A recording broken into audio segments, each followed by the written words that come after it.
জান্নাতের বাগানের মধ্যে আপনারা যদি কেন আসলেন প্রশ্ন করা হয়, আপনাদেরকে কেউ টাকা দিয়া ভাড়া কইরাই না মাহফিলে বসাইছে, আপনারা বলবেন হুজুর না না না, আপনারা কি তাবারুকের লোভে, আপনারা কি সিন্নি পাওয়ার লোভে বসছেন? আপনারা বলবেন হুজুর না। ও মুসলমান, কেন তোমরা মাহফিলের মধ্যে বসলা?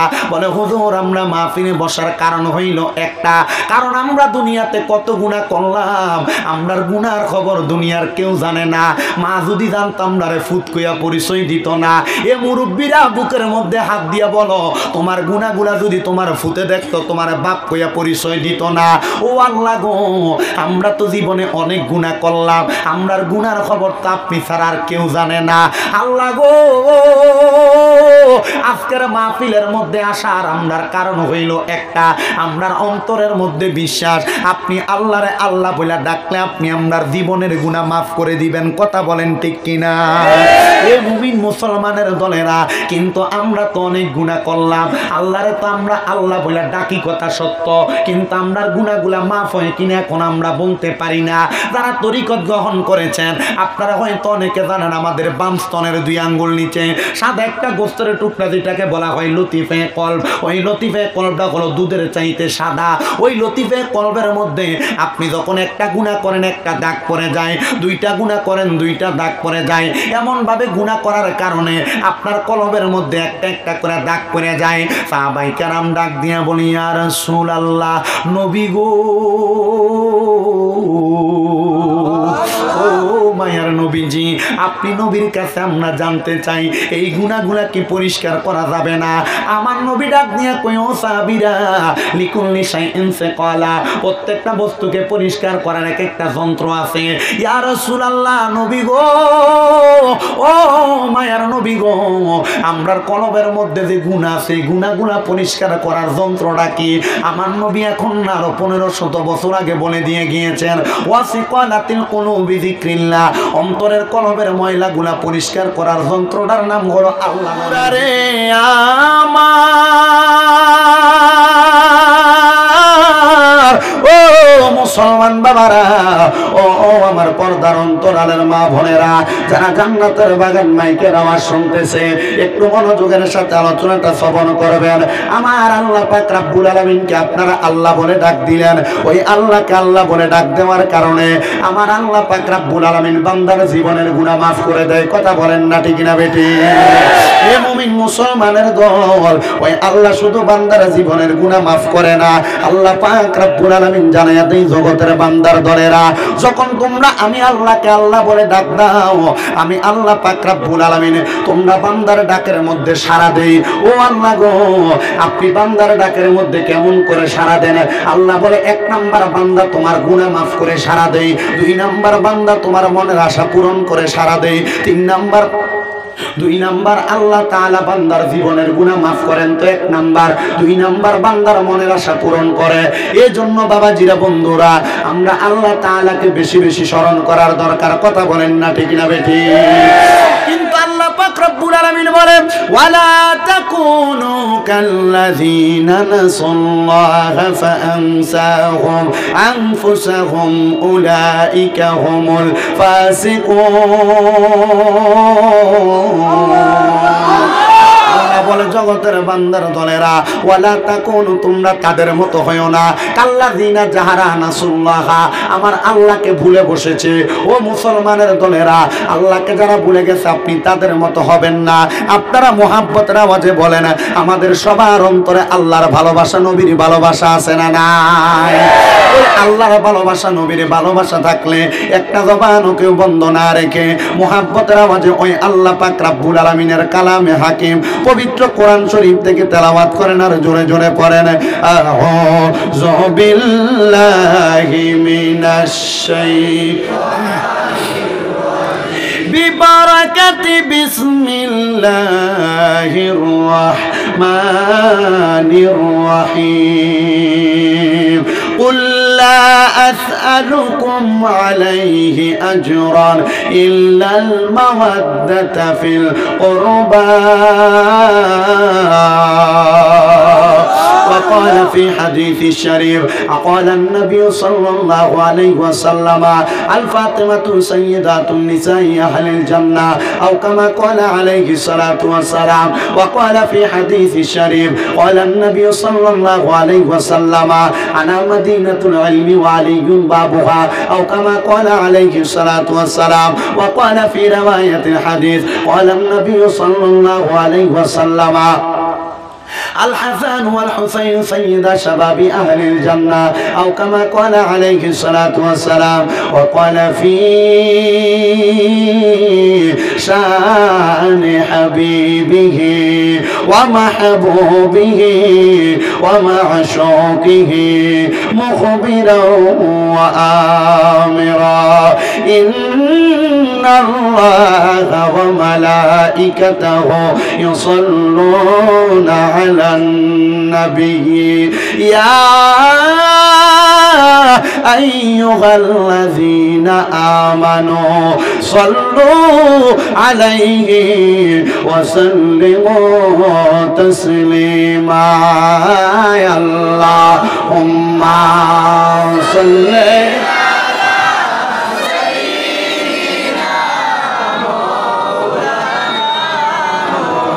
وعلى آله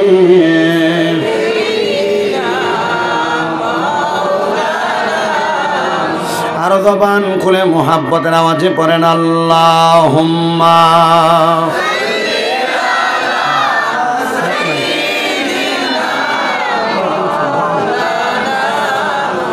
মুহাম্মাদ ওয়া আলা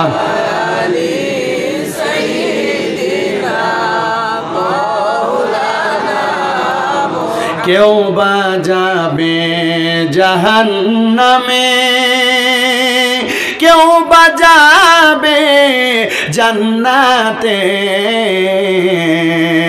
আমরা উম্মত দাঁড়িয়ে থাকব নবীজি আপনার সন্ধানে আল্লাহুম্মা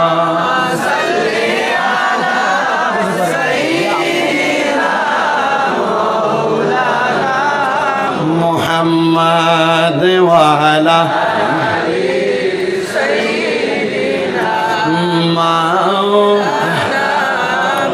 আমার জায়গা নুমান নুমান ওয়ালা আলি কার থেকে হটস্পট নাও হটস্পট নবীজি আপনার প্রেমে পড়ে হযরত হামজালা জীবন দে আল্লাহ তাআলা খুশি হয়ে ফেরেশতার হাতে গোসল দে আল্লাহুম্মা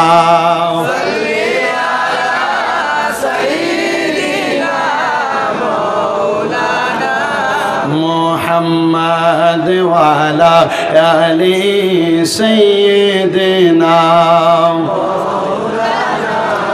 সবাই জবান খুলে একটু জিকির করেন লা ইলাহা ইল্লাল্লাহ লা ইলাহা حسبي ربي جل الله ما في قلبي غير الله بولن حسبي ربي جل الله ما في قلبي غير الله نور محمد صلى الله لا إله إلا الله لا إله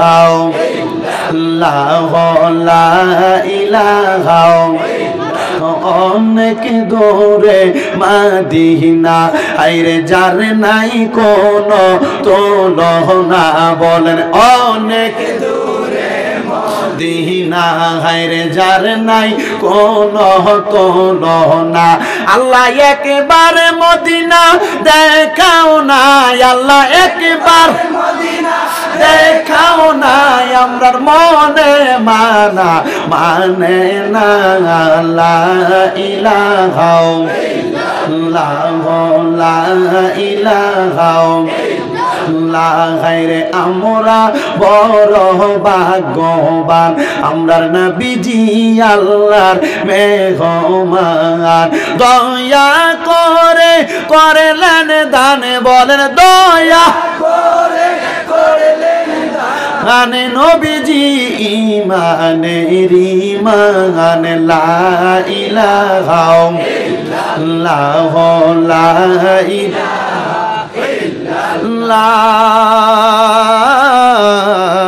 ইলাহা ইল্লাল্লাহু মুহাম্মাদুর রাসূলুল্লাহ সাল্লাল্লাহু আলাইহি ওয়াসাল্লাম। আমার কালাইন এলাকার বাবারা ও আসাম রাজ্যের বিভিন্ন স্থান থেকে আগত সম্মানিত শ্রোতা মণ্ডলীরা, এই জান্নাতের বাগানের মধ্যে আপনারা যদি কেন আসলেন প্রশ্ন করা হয়, আপনাদেরকে কেউ টাকা দিয়া ভাড়া কইরাই না মাহফিলে বসাইছে, আপনারা বলবেন হুজুর না না না, আপনারা কি তাবারুকের লোভে, আপনারা কি সিন্নি পাওয়ার লোভে বসছেন? আপনারা বলবেন হুজুর না। ও মুসলমান, কেন তোমরা মাহফিলের মধ্যে বসলা? বলে হুজুর আমরা মাহফিলে বসার কারণ হইল একটা, কারণ আমরা দুনিয়াতে কত গুনাহ করলাম, আমরার গুনার খবর দুনিয়ার কেউ জানে না। মা যদি জানতাম না রে ফুট কইয়া পরিচয় দিত না।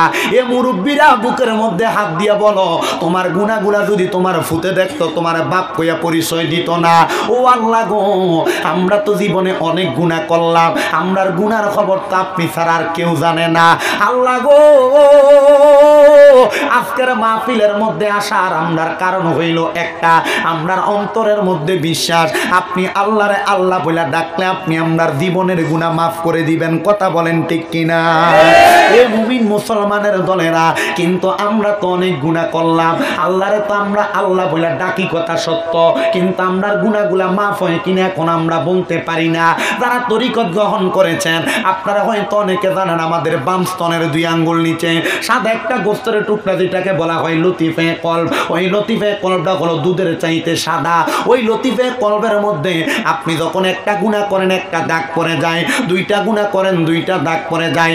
এমন ভাবে গুনাহ করার কারণে আপনার কলবের মধ্যে একটা একটা করে দাগ পড়ে যায়। সাহাবায়ে কেরাম ডাক দিয়া বলি, ইয়া রাসূলুল্লাহ, নবী গো, ও মায়ার নবীজি, আপনি নবীর কাছে আমরা জানতে চাই এই গুনাহগুলা কি পরিষ্কার করা যাবে না? আমার নবী ডাক দিয়া কই, ও সাহাবীরা, লিকুল্লি শাইইন সাকালা, প্রত্যেকটা বস্তুকে পরিষ্কার করার এক একটা যন্ত্র আছে। ইয়া রাসূলুল্লাহ, নবী গো, ও মায়ার নবী গো, আমরার কলবের মধ্যে যে গুনাহ আছে, গুনাহগুলা পরিষ্কার করার যন্ত্রটা কি? আমার নবী এখন আরো 1500 বছর আগে বলে দিয়ে গিয়েছেন, ওয়াসিকালাতিল কুলুবি যিকরিল্লাহ, অন্তরের কলবের ময়লাগুলা পরিষ্কার করার যন্ত্রটার নাম হলো আল্লাহ নামের জিকির। এ মুমিন মুসলমানের দলেরা, আপনারা সোশ্যাল মিডিয়ার মাধ্যমে আমরা বাংলাদেশি বক্তাদের অনেক জিকির আজকার শুনে থাকেন। এজন্য বাবারা ডাইনে বামে না তাকাইয়া চক্ষুটা বন্ধ করে দিয়ে নিজের জীবনের গুনার কথা স্মরণ করে এক তালে এক সুরে শুধু আমার সাথে আপনারা আল্লাহ আল্লাহ করবেন, আর আমি মাঝে মাঝে 2-1টা মানকাবাত শান করব। কেউ জবান বন্ধ রাখবেন না, জোরে জোরে আল্লাহর জিকির করেন।